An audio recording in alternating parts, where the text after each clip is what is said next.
اس کے بعد آپ نے اپنے دونوں ہاتھوں سے اپنے چہرے پر پانی ڈالا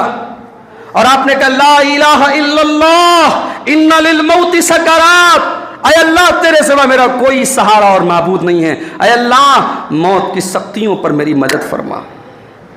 حضرت عائشہ کہتی ہیں کہ میں نے آپ سے پہلے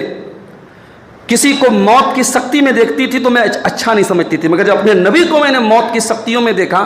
تو میں سمجھ گئی کہ موت کی سختی تو کسی کے اوپر بھی آ سکتی ہے۔ اللہ کے نبی پر بھی موت کے سکرات، موت کی سختی طاری ہوئی اور آپ نے کہا اے اللہ میری مدد فرما تو موت کی سختیوں پر۔ پھر آپ نے اپنے دونوں ہاتھ اٹھائے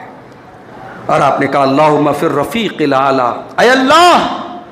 مجھے بہترین ساتھیوں کے ساتھ ملا دے، رفیق اعلیٰ کے ساتھ ملا دے، مع الذین انعمت علیہم من النبیین، اے اللہ اپنے ان بندوں میں مجھے شامل کر دے جن بندوں پر تیرا انعام ہوا ہے، من النبیین اپنے نبیوں میں شامل کر دے، والصدیقین اپنے صدیقین میں شامل کر دے، والشہداء اپنے شہداء میں شامل کر دے، والصالحین اپنے نیک بندوں میں شامل کر دے۔ اتنا کہہ کر کے اللہ کے نبی کے دونوں ہاتھ زمین پر گر جاتے ہیں اور آپ اس دنیا سے انتقال فرما جاتے ہیں۔ انا للہ و انا الیہ راجعون۔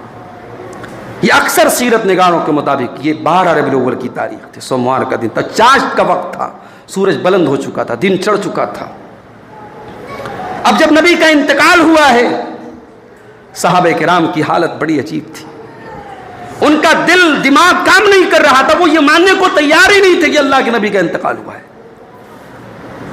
کبھی کبھی کسی کے مرنے کا منظر آپ دیکھیے، جب کوئی مر جاتا ہے نا تو اس کے اپنے بیٹے یا بیٹیاں وہ بار بار مرنے والے کو ہلاتے ڈلاتے، ابا آپ نہیں مر سکتے، جبکہ معلوم ہے کہ ابا مر چکے ہیں، مگر وہ وقتی طور پہ جو چاہنے والے، جو محبت کرنے والے ہوتے ہیں، ان کا دل اور دماغ ایکسیپٹ نہیں کرتا۔ صحابہ کرام ایکسیپٹ کرنے کو تیار نہیں تھے۔ حضرت عمر نے کہا نہیں، میرے نبی گئے ہیں جیسے موسیٰ علیہ السلام گئے تھے، 40 دن کے بعد آئیں گے اور بدلہ لیں گے سب سے جو کہہ رہے ہیں کہ اللہ کے نبی کا انتقال ہو چکا ہے۔ اس موقع پر سمجھداری کا ثبوت دیا، صبر کا ثبوت دیا، دانشمندی کا ثبوت دیا نبی کے اس صحابی نے جو نبی کا یار تھا، نبی کا ساتھی تھا، نبی کا ہمدم تھا، جسے دنیا ابو بکر صدیق کے نام سے جانتی ہے۔ ابو بکر صدیق آئے،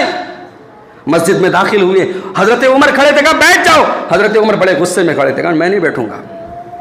سیدھے اللہ کے نبی کے حجرے میں داخل ہوئے اور آپ کی پیشانی کو چوما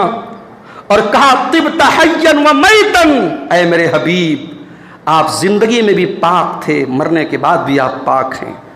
اللہ تعالیٰ 2 موت آپ کو نہیں دی، ایک موت سب کو آتی ہے وہ آپ کو آ چکی ہے۔